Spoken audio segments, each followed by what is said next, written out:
Hay un tipo de diseñador que no está interesado en la sociedad del espectáculo, está interesado en generar una serie de servicios gráficos al servicio de la comunidad, al servicio de sus clientes, y para el que incluso un cierto anonimato no estaría nada mal.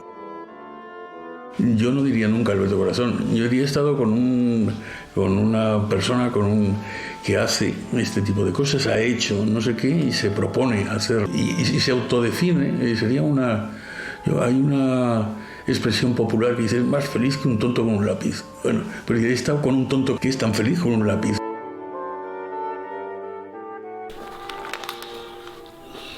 La Conferencia Episcopal y el Cardenal Rouco convocan nuevas plazas de exorcistas ante la demanda que hay de poseídos. ¿En serio? No, por eso yo este primer ejercicio que hago del día, que es el periódico, me coloco una situación de estupefacto. Tardo un ratito en volver otra vez a mi ser, a decir, no es posible lo que leo. Pero cada día a día se mejora. La España anterior a esta España era tan extraordinariamente gris y mezquina que realmente el periódico daba muy poco de sí. Lo que hacíamos era intentar leer en algunas crónicas nacionales y en algunos de los editoriales entre líneas, a ver si ahí se podías deducir algo, porque no había vida. Yo creo que esa es era una prensa que estaba muerta, como estaba muerto todo, pero los objetivos que nos movían eran unos objetivos tan ambiciosos, tan interesantes, tan vivos, que realmente eso lo llevabas a tu trabajo y eso permitía crear esos espacios que siempre relacionados con el libro, con la cultura. Yo recuerdo perfectamente el momento de ir a la imprenta, a lo que se llamaba la tirada de pliego, que era que se empezaba a imprimir el libro que estabas haciendo. Ese libro no podía hacer nada en aquella España, y sin embargo para nosotros y para mí era como si estuviese botando un submarino. No importaba el riesgo, lo que importaba era lo que estabas haciendo, porque aquello merecía la pena.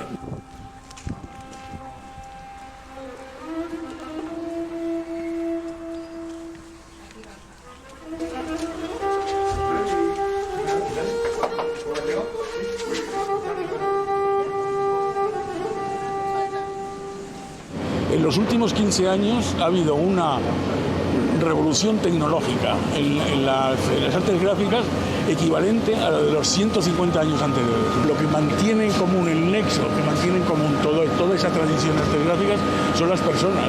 Es decir, son menos, la tecnología en lugar de palancas y de mover y de sacar pliegos y así, son botones, pero el personal sigue siendo un personal extraordinariamente cualificado. No he encontrado en ningún oficio gente tan entregada al oficio.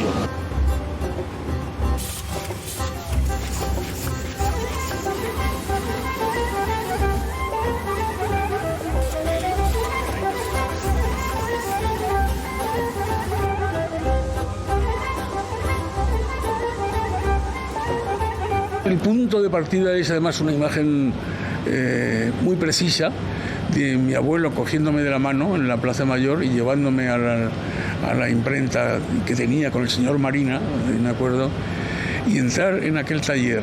Y era el olor, en primer lugar, el olor de la tinta. Y luego el ver funcionar la máquina, recordar aquello que era hacía es decir, en un lado estaban las formas, en el otro lado pasaba un rodillo, entintaba, y el papel. Y el papel se caía, volvías a meter un pliego, hacías no sé, era como un ritual mágico. Mi relación con el taller de artes gráficas ha sido una relación continua en el tiempo, y para mí es como un espacio muy, muy singular, muy especial, en el que me siento muy, muy a gusto. Y las conversaciones con los regentes de taller, las conversaciones con los linotipistas, con los correctores de texto, Esa ha sido una parte muy importante de mi aprendizaje, no solamente de las artes gráficas, sino de la cultura y de la ciudadanía.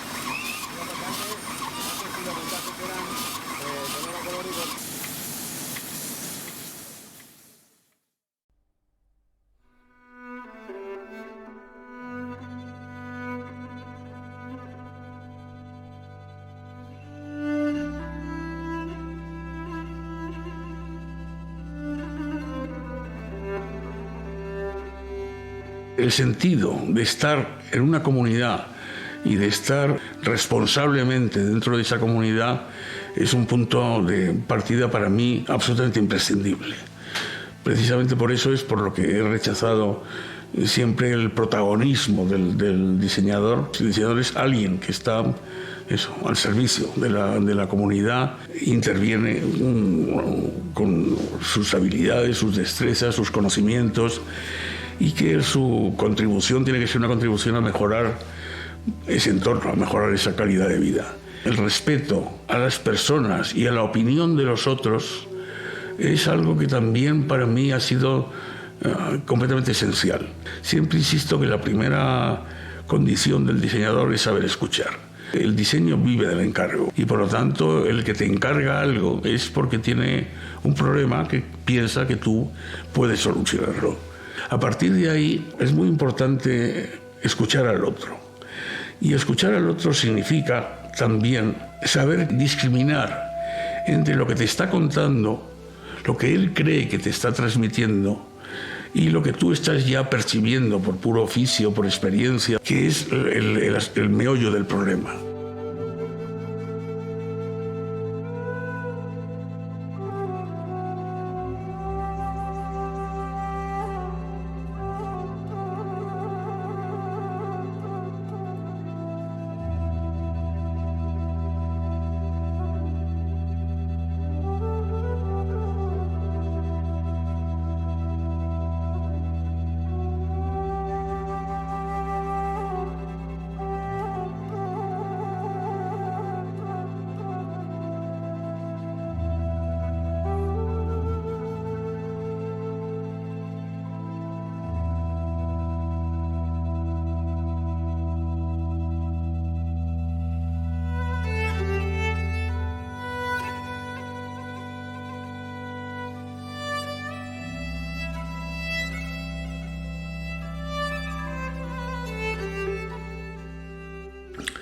Un ejemplo interesante para expresar cuál es el proceso de diseño de un logo, de una marca, puede ser el caso de cercanías. La primera cuestión que se suscitó es cómo llamamos a esto. En este caso les convencí rápidamente que teníamos que evitar las siglas. Necesitábamos un reconocimiento por parte del público muy inmediato. ¿Qué es lo que hacemos? Tenemos la ciudad, el núcleo de la ciudad, y tenemos la región. ¿Qué es lo que hacemos con este ferrocarril? Con este ferrocarril lo que hacemos es, desde la ciudad, proyectarnos hacia la región, ¿no? Y a su vez conectarla, ¿no? En realidad lo que estamos haciendo es cubriendo un territorio nuevo que son las cercanías de la ciudad, los alrededores, para decirlo. Es decir, son trenes de cercanías. Tenemos que encontrar el modo de conectar muy mnemotécnicamente, es decir, que la conexión entre el nombre y el símbolo sea una conexión obvia, casi instantánea. Algo que nos parece tan obvio como que una flecha indica dirección es algo aprendido. Es decir, todo lo que es el repertorio simbólico relacionado con los signos gráficos lo hemos aprendido. No hay ninguna obviedad, no hay ninguna relación natural entre una cosa y otra. Es muy importante que las propuestas gráficas que hagamos sean propuestas también muy básicas. Si no, nos vamos a encontrar con dificultades para el registro y la recordación, que son las dos claves. Lo que decidí rápidamente es que teníamos que trabajar sobre la C. O sea, tiene que ser la C de cercanías. ¿Cómo hacemos reconocible y asociable una C a una red de transporte?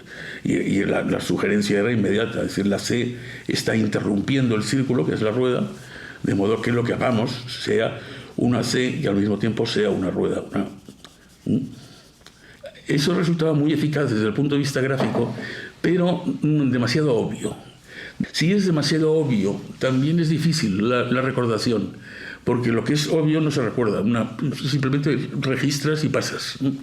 Tienes que introducir siempre un estímulo, un pequeño estímulo, que incluso a veces no es reconocible, pero que el ojo te está diciendo, ahí pasa algo y no sé qué es lo que pasa, ¿no? De modo que lo que hicimos fue girar un poco la rueda.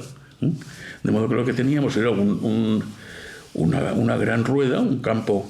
Lo que hice fue entonces trazar el otro círculo de la C y darle una movilidad, una cualquiera.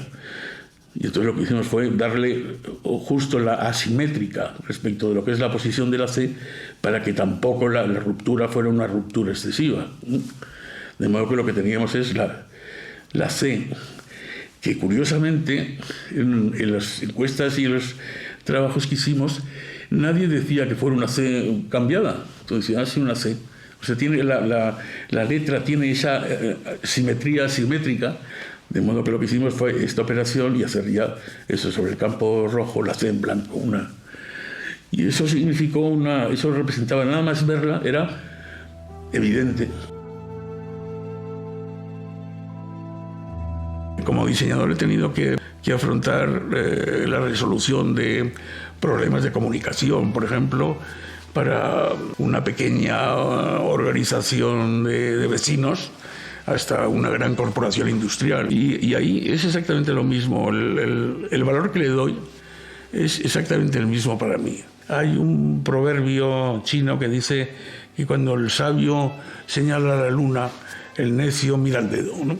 Sería muy importante que hubiese una comprensión del diseño como algo que te permite ver la luna. Acepto, y además encantado, una cierta paternidad en todos estos referentes simbólicos y sígnicos, pero no tengo demasiado aprecio por ellos. Cuando veo una pegatina en el parachoques de un coche, que es la pegatina de La Rioja, yo creo que ahí siento que mi trabajo ha tenido mucho más sentido que no cuando diseñé el programa de identidad de La Rioja con la bandera. Se asume como eso, con un sentido de pertenencia. Si tú estás poniendo en tu coche diciendo, oye, que soy riojano. Ahí es donde verdaderamente mi trabajo como diseñador encuentra su plenitud.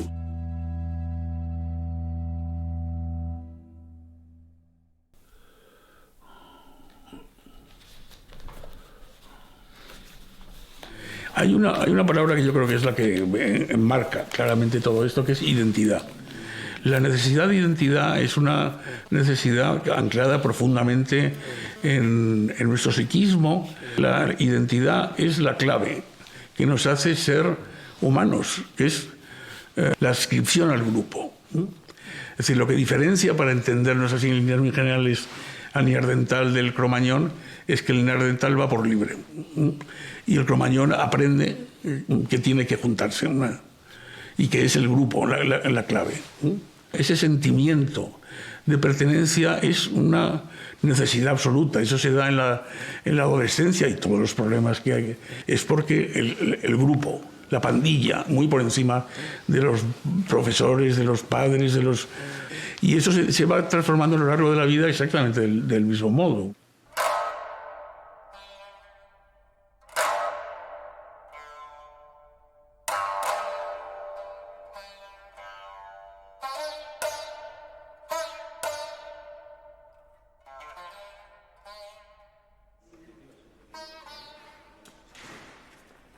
Que la señalización es un elemento importantísimo a la hora de generar una identidad del edificio o del espacio, aparte del propio servicio de informarte. Ya en el anteproyecto se incorpora el equipo de diseño, de modo que el proyecto empieza a tener en cuenta, lo primero que hicimos fue marcar una gama de colores, hacer una...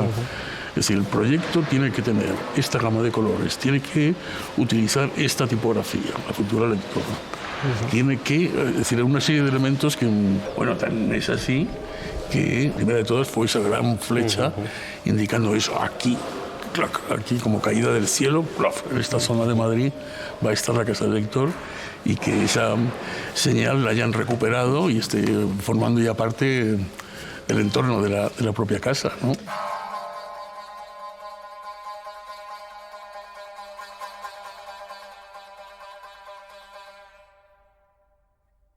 ¿Qué trabajos pueden haber sido más relevantes que otros? La relevancia la da el consenso social, digamos.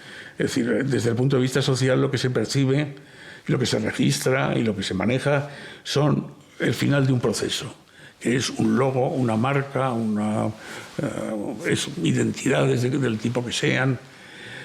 Para mí, como diseñador y como ciudadano, lo que me ha interesado y cada vez me interesa más son los procesos. No aprecio tanto esa formalización final porque sé que eso es solamente la punta del iceberg, en el cual además una parte emerge y otra parte está sumergida. Si lo trasladamos al territorio del diseño, eso sería una comprensión profunda de nuestro papel como consumidores. A partir de la modificación de la cultura del consumo es como podemos enfrentar realmente el futuro, y cuando en estos momentos, por ejemplo, ya empezaba a haber un consenso sobre el ahorro energético, sobre la necesidad de evitar el despilfarro.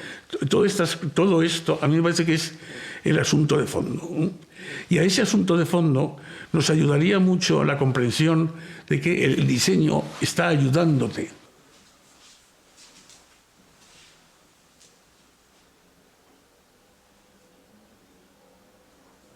Un diseñador vive de su entorno, un creador plástico vive de su memoria.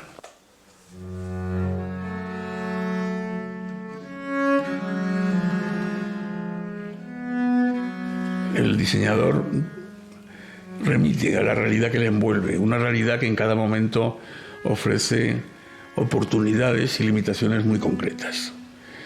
Eso hace que las etapas de un diseñador reflejen en tiempo real realmente las etapas de la sociedad que demanda sus servicios. Un creador vive de su memoria, una de las zonas más oscuras y profundas de lo que llamamos su psiquismo. Para mí, diseñar, escribir, dibujar, hacer esculturas, pintar, son extensiones naturales.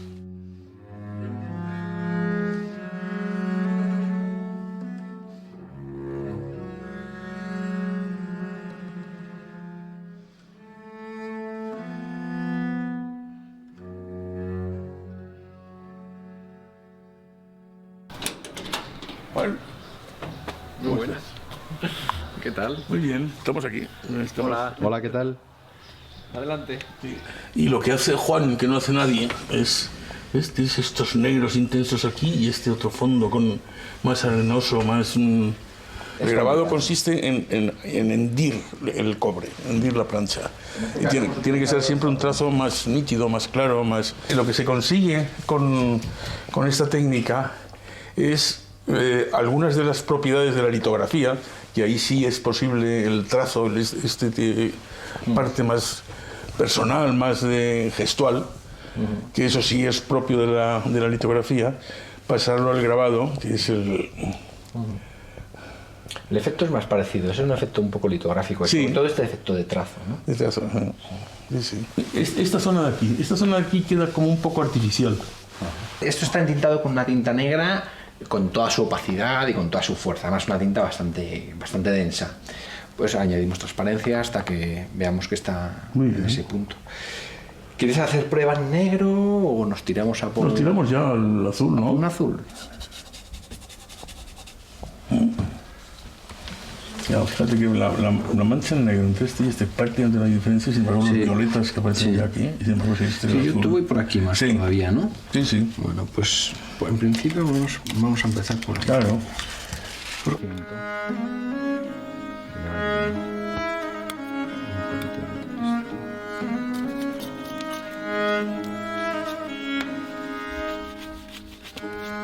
El diseño vive del encargo y vive en el encargo.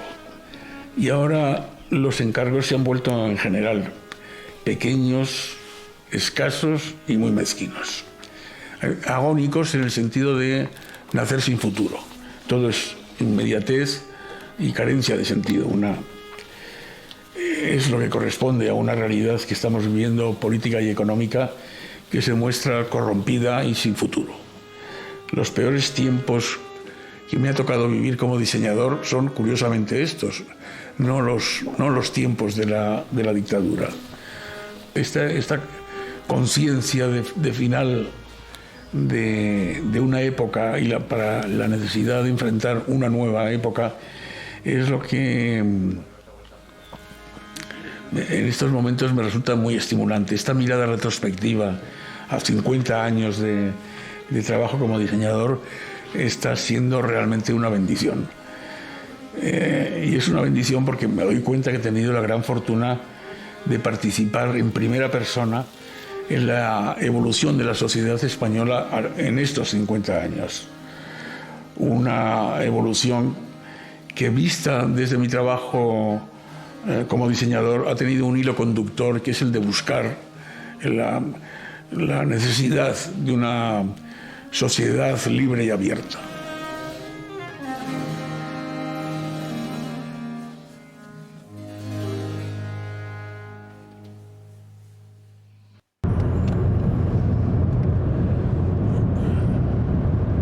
La escultura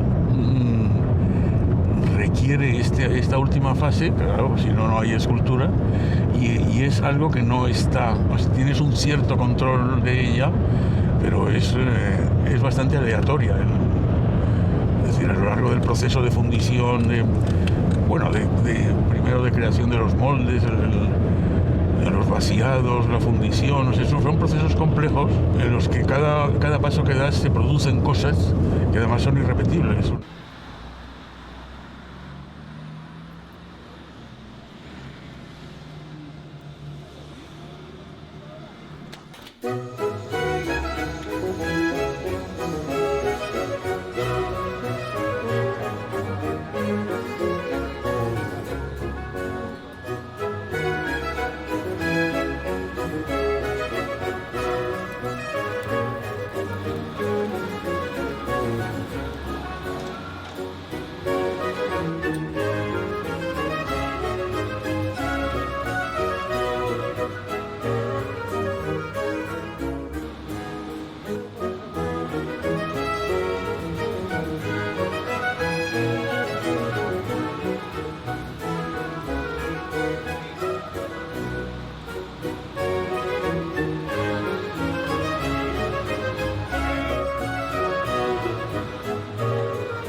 Con la pátina lo que hace en realidad es generar lo que los procesos que se hacían en la antigüedad eran procesos de tiempo, era darles un óxido de cobre, hacer saltar el cobre, que es lo que está haciendo ahora. Con el fuego lo que hace es condensar el tiempo, es decir, esto que llevaría en la naturaleza, en el aire libre, serían 2 o 3 años, pues aquí son 10 o 15 minutos, ¿no? Entonces primero haces aflorar el cobre de la aleación, que tiene este tono verdoso, azulado tan bonito, y luego a continuación es cuando dan la segunda, se deja reposar un poco y se da la segunda con lapislázuli, que es entonces cuando salta ya el color azul.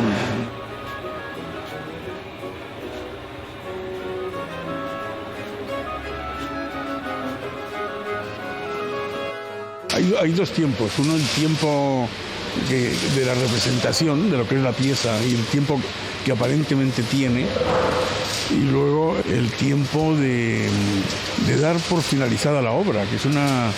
Así como en pintura hay un momento en el que ya el cuadro está terminado, para mí en escultura me cuesta muchísimo darla por terminada. Hablo de una totalidad, porque cada uno tiene sus propias exigencias y su propia vida. El diseño, inevitablemente además, tiene una fecha de caducidad. Otra fecha de caducidad tiene el papel, el dibujo y el papel, y otra fecha de caducidad tiene el lienzo, y otra fecha de caducidad tiene el bronce.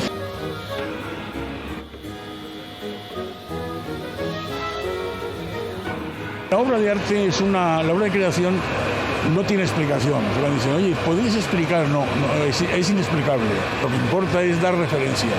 Las referencias que permitan al espectador adentrarse. Cuando veo las obras que se da mucho en la creación contemporánea sin título, o sin título, me quedo siempre como diciendo, sin título quiere decir sin alma, sin espíritu, ¿qué quiere decir?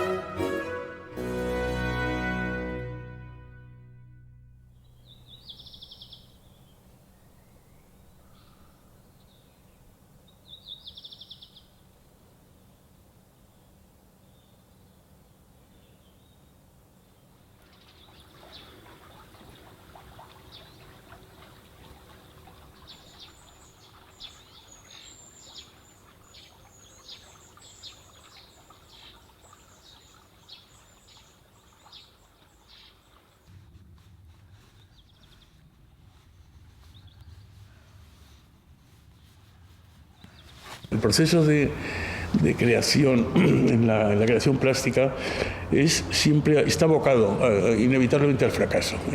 En mi caso, quiero decir.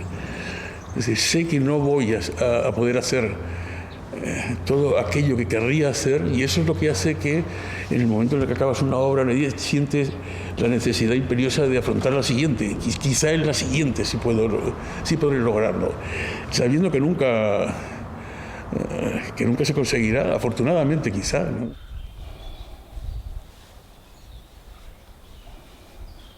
Que suena a veces un poco rimbombante, un poco excesivo, pero es verdad, es un proceso de plenitud. Yo digo como fisiológicamente la creación plástica la vivo como un crecimiento. La sensación es la de crecer. El diseño, la sensación es caminar. Y este sentimiento de crecer, de crecimiento, es el talento en la creación y el talento artístico está extraordinariamente repartido. Pero lo que llamamos el genio, ese escalón último, se da muy pocas veces, y ahí es donde querrías llegar. Ese es el impulso, y eso es lo que te hace volver sobre un torso, volver sobre un lienzo, volver sobre un papel. Yo creo que es una auténtica necesidad. Yo creo que hay cosas que se hacen porque la vida no es suficiente. Necesitas hacerlas. Yo lo vivo como una exigencia a la que no puedo sustraerme. Y entre otras cosas, además, es porque es tan placentera también. Es tal la sensación el sentimiento de plenitud con el que lo vives. Lo vivo con un sentimiento de plenitud cuando estoy trabajando en él.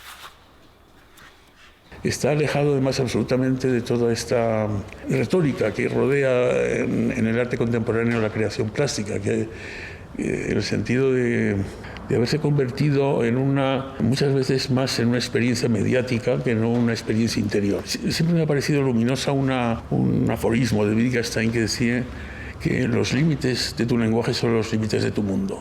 De modo que poder nombrarlo, poder hablar de él, poder describirlo, me parece que es también parte esencial del proceso de creación y de la conciencia del proceso de creación. Bueno.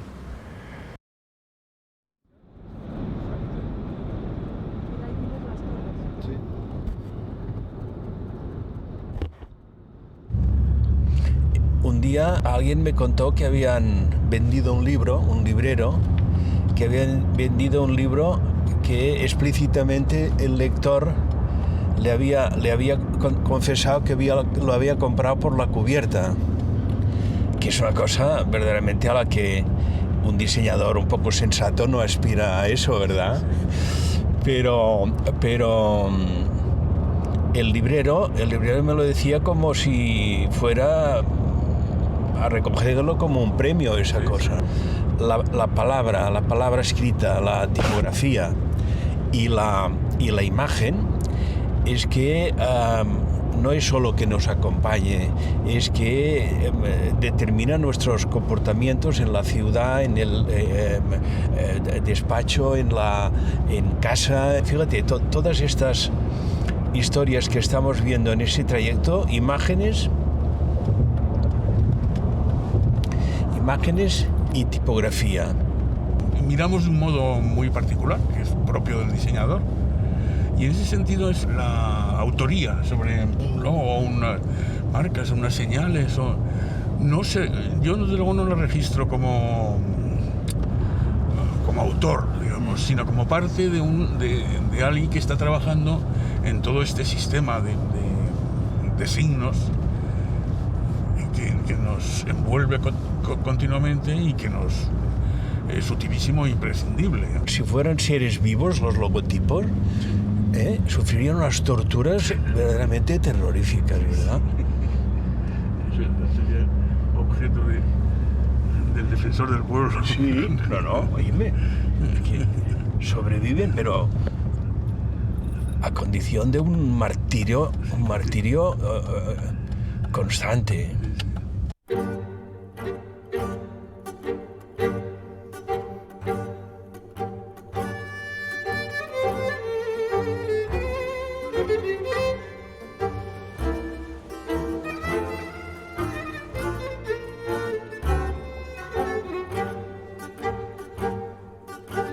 ¿Hay en el diseño vida inteligente? Claro que hay vida inteligente, pero está penalizada por la estética. Ese es el continuo conflicto que tengo incluso con mi entorno profesional, excepto en algunos casos. Por eso es mi caso con Enric Satoé desde muy jóvenes, en que encontramos esa conexión, y busco mi conversación mucho más con creadores que tienen otra consistencia, están en la música, están en la poesía, pero son esos territorios, esos campos, son unos campos muchísimo más ricos.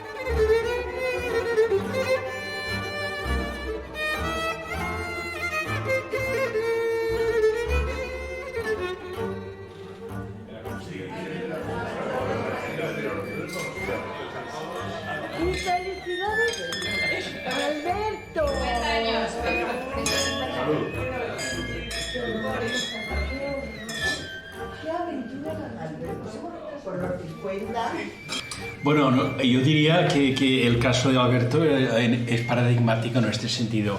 Un sentimiento de urgencia histórica. Un licenciado en antropología y ciencias políticas se pone a hacer diseño. Bueno, hoy esto sería absolutamente repudiable, ¿verdad? Intrusismo, la academia, el colegio profesional, que diría. Entonces se pone allí y esa mirada fresca, nueva, espontánea, resulta que arma una absoluta revolución. Entonces, esta urgencia histórica, digamos, lleva implícita la satisfacción de contribuir en aquello que puede a mejorar la oferta cultural, la imagen cultural del país. En cierto modo, de alguna manera se podría decir que a España la han hecho los diseñadores, ¿no? Sí. Poco. Yo lo que veo, y creo que con Enric Satoé pasa lo mismo, que su condición de diseñador está un poco con la curiosidad cultural que tiene por todo. A mí, quien me ha hecho sentirme crítico musical de verdad, no son los compositores, que si digo que la obra es buena, mala o regular, que tiene un sentido muy menor. Es él cuando de repente ve un comentario mío de una obra en la que yo escribo con entusiasmo sobre un Boris Godunov que se está poniendo en Salzburgo, compuesta en escena de Berni, que dirigió por Gergiev, creo recordar, Y ahí nos y vamos. sale corriendo inmediatamente, busca y encuentra las dos últimas entradas que hay de ese espectáculo y se va ahí.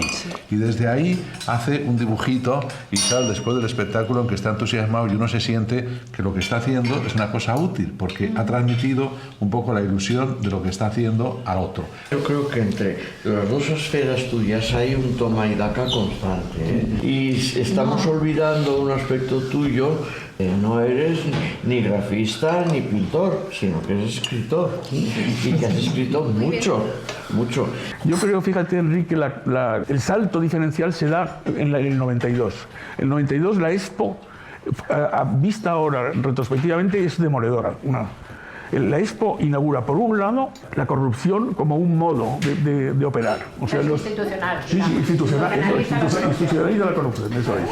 Y, por otro lado, lo que hace es crear una identidad, una necesidad de una identidad centrípeta en las comunidades. O sea, se hace la gran construcción faraónica con los pabellones de cada una de las comunidades, no sé qué, y ahí de repente todo lo que era un proyecto de país y de sociedad vuelve otra vez a convertirse en un asunto de comunidades y de competencia entre comunidades, ¿no? Yo lo que pienso es que ha pasado, que hemos vuelto otra vez a esa situación que estuvo siempre presente en España mientras yo he vivido, que es que el diseñador era un paria. Y estamos otra vez así. Bueno. Estás viendo todos los carteles que siguen, que son para tirarse por la ventana. Sí. Hubo un despegue muy fuerte en España, en esos años que tú te has referido. Y ahora tenemos un momento asqueroso, pero que se pasará. Pero puede terminar. Y luego volverá otro horrible también. Lo que te quiero decir es que no se conquista nada, ni no se conquista el éxito, no se conquista el triunfo social, son momentos y todo va variando constantemente. Bueno, Europa no anda en el mejor Europa está momento. Tenemos algo que ofrecer a Europa. Somos uno de los países con menor porcentaje de extrema ultras de derecha, porque estamos con... Bueno, mirad cómo está Francia, hoy los ultras quemando todo. Increíble, sí. El matrimonio gay, los pobres que se casaban esta tarde han tenido que ir con protección en España. No hasta Holanda. En Inglaterra, ¿qué está pasando? Que da miedo lo de la Liga Nacional, da miedo. O sea, que yo creo que tenemos también algo que ofrecer a Europa en estos momentos de crisis y terribles. Yo creo que tenemos algo.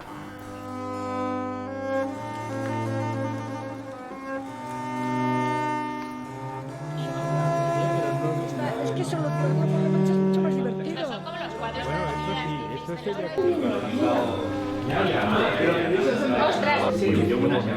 Y entonces esta es una comida del Celler. El Celler de Can Roca. En mayo del año pasado. El final de esto es.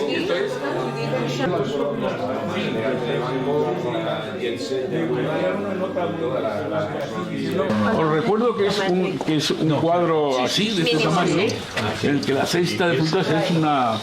Y entonces, sobre la base de la memoria, de trabajar sobre la memoria, incluso trabajando por las noches y a veces sin luz, y entonces lo que voy haciendo es eso, variaciones que no tienen nada más que ver ni con el color, ni con los colores. La cesta ocupa un espacio muy pequeño, está en un espacio de abajo, en un lado se corta y en otro lado se prolonga, con lo cual tiene también un equilibrio rarísimo.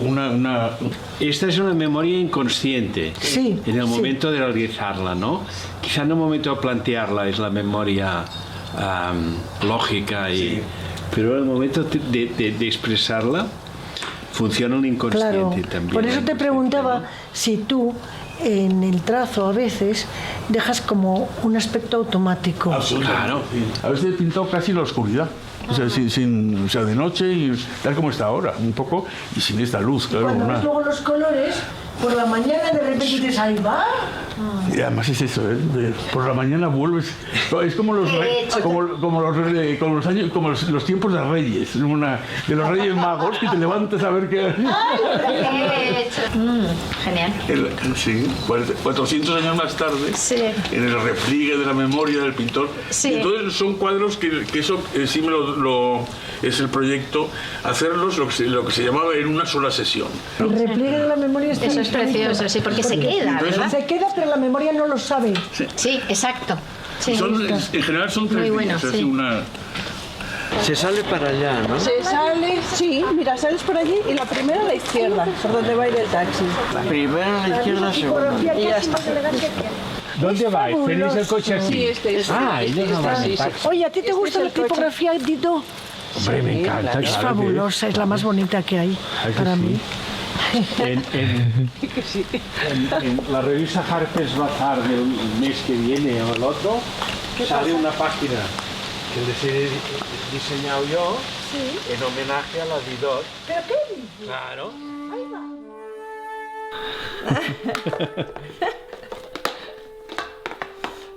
¿Habéis terminado? Sí. Ah, pues espérate que pongo la cena. Tú tranquila, tú recoge, Sí. sin agobios. Y así ya aprovechito algunos planos. Vale. Y mañana le hago el otro clásico. Pones un sombrero. ¿Qué lleva sombrero? Entonces... Pamela. Sí, pero mira, le he hecho este, que es más divertido. Este es divertido, ¿no? ¿Pero esto es para? Para ella, pero no se va a atrever a... O sea, para tu hija. Sí, no se va a atrever. Pero que este es genial. Genial. Es perfecto este. Sí, pero todos muy clásicos. Pero de repente me ha salido la versión más locatis. Que es la más divertida, ¿no? Sí, sí, a mí me ha parecido genial, vamos. Claro. Y esta, ya que estamos, igual le hago también alguna... Te lo voy a anudar aquí. Y mañana seguimos con este. Bueno, ya está todo terminado.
He tenido también quizá una experiencia reciente de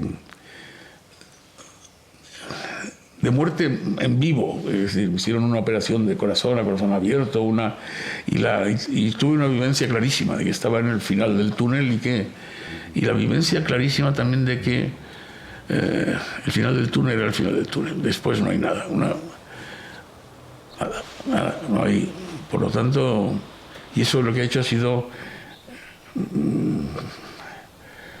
aumentar mi ansia y de explorar la vida en cualquiera de sus manifestaciones, ¿no? Y creo que tengo el privilegio de hacerlo desde un plano muy inmediato que te da el diseño y desde un plano más anacrónico y más espiritual, de lo que sería el de la creación plástica en sí. Realmente lo que me mueve cada mañana es el reencuentro con el esplendor de la vida. Es decir, yo creo que eso tiene luego sus manifestaciones, sus cauces, sus modos de manejarlo, de apreciarlo, de hacer...